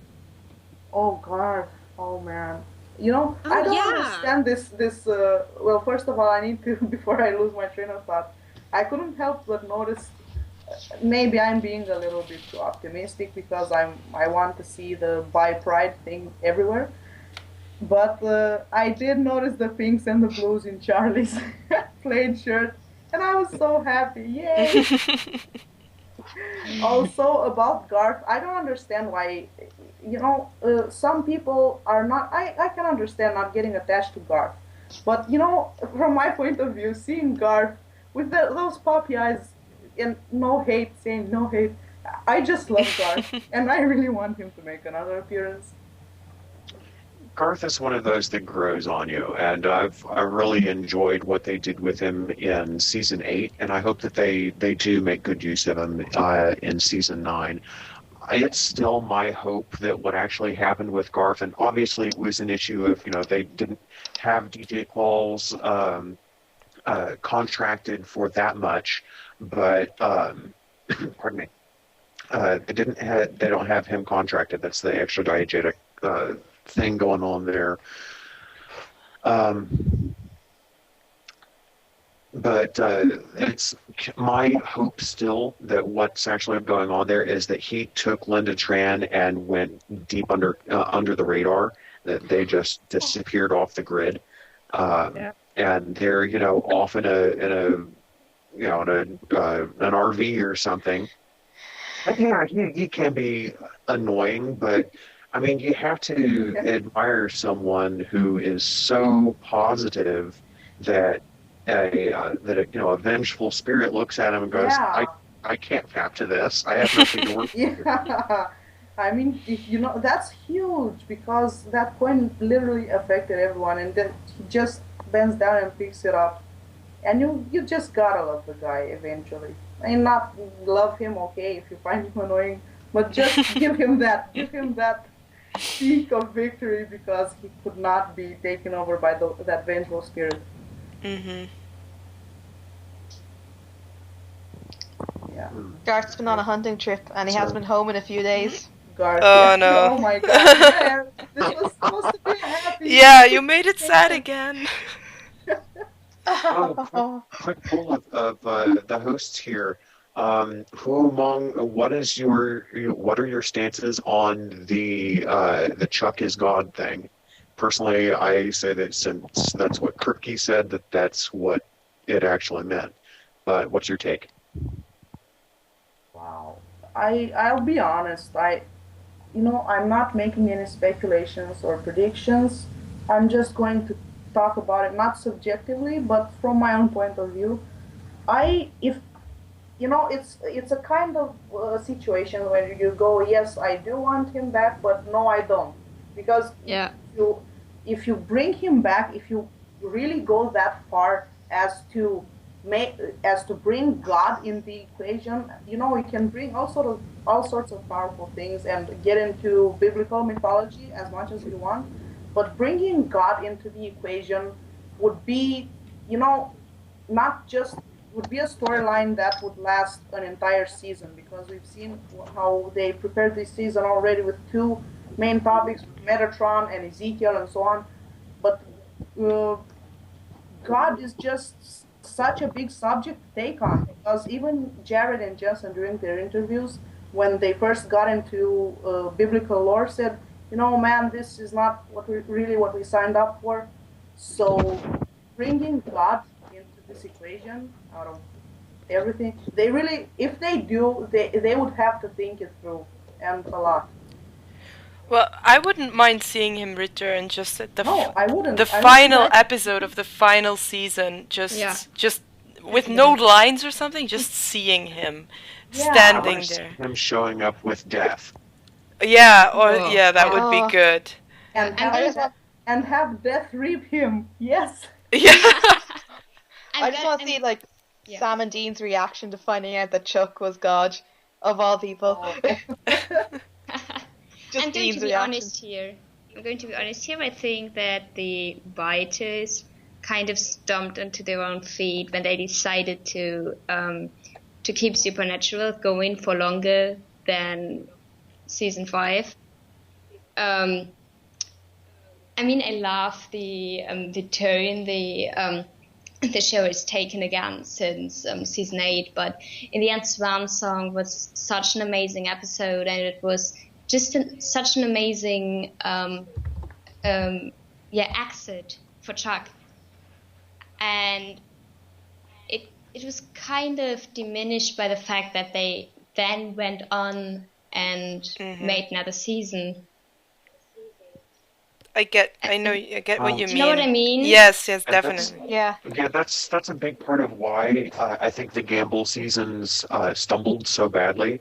Was that the first 5 seasons are a complete arc. That's Kripke intended it to end with rocks fall, everyone dies. Or I guess in this case, it's more of just a total party kill, where everyone's dead, the world is safe, they made their grand sacrifice, cutscene, draw the curtains, turn up the lights, and go home, sort of thing. But so they had to kind of scramble to go, oh my God, how do we keep going with this? Plus all of the politicking that was going on behind the scenes there was not all that great. And for those trying to link in chat, you have to basically put spaces in between anything. So it's really awful. Or brackets? Does it use it? But yeah, there was. It'll just be on my blog if anyone wants to see it. But yeah, season 6 it's completely understandable that it stumbled the way it did, because they had so much to they didn't have that much to work with, so they had so much to make up. They also had a lot to live up Gamble to. had- They Yeah, they had a lot to live up to, and Gamble had a lot working against her behind the scenes. And I think she's an absolutely brilliant writer. She's a wonderful writer. Gamble has given us some of the best episodes in the series, but I don't think that she was really prepared to be a showrunner. It was also her Yeah. first time being a showrunner, so Yeah, we couldn't yeah, she got a raw deal in that. yeah. And There was no way it'd be smooth sailing. Go ahead, Tom. Yeah, it was kind of doomed to stumble. And you can kind of see a bit of Carver's hand in the fact that Carver is showrunning now. He's basically going in and playing fix-it, as it were, for what went wrong in seasons 6 and 7. Yeah. So what else do we have on the table to discuss? Or what you guys want us to discuss? Yeah, have we got any questions? Yeah, maybe just questions, because I don't think we can start a whole new topic in 5 minutes. Yes. Yeah. Yeah, we've So- only got like 3 minutes or so. Yeah. So Yeah. We can just make, if anyone has questions for next week, we welcome it. Seriously, guys, just Right. go assault Profound Radio's ass box. Hey, assault all with types consent, though, guys. Consent, yeah. Yes. Assault with We've consent invited- is not- Wait, that's wait, not wait, assault. no. Yeah, that's responsible. I realized I Just messed go up a with it. minute ago. You all have permission to punch us in the We face. give you our Damn consent it. too. Oh, of course Oh, I would man. mess up. Oh, forget it. Anyways, Yeah, there's no getting out of this one. I'm sorry. Damn it. Now it's on air. Shit. We should discuss the fact just how hard I'm going to hit Caleb if we ever meet in person. Fucking Caleb. Sounds like robotness. Possible? As a question. I think the answer is pretty fucking hard. Boy, I'll take you out, son. Oh my God. Should we analyze this? How hard is Tom gonna punch Caleb? Really hard. Caleb, oh God. No Caleb puns is intended. Hey! Oh, I totally missed it. Robot? I don't know. Just crap. Guys, back off, Tom, please. No, everyone's on my side now. But anyways, regardless about me. But yeah, send us any topics you want us to discuss, questions you want us to answer and talk about, because honestly, this really is for you, the fandom and Supernatural audience and family, and we really want to help give you guys a voice and create this open dialogue between you guys as the audience and between the show, and just understanding through intellectual and intelligent manner. Wow, that's really nicely put. Occasionally dick jokes. Thank you. Oh yes, and I do have dick jokes. Cannot forget about that one.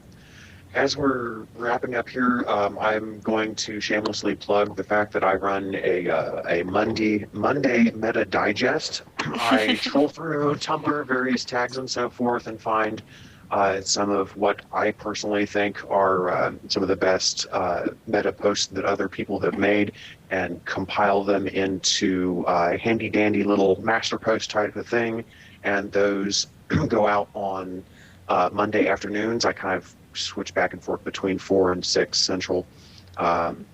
So if you're looking, I've got those linked on my Tumblr.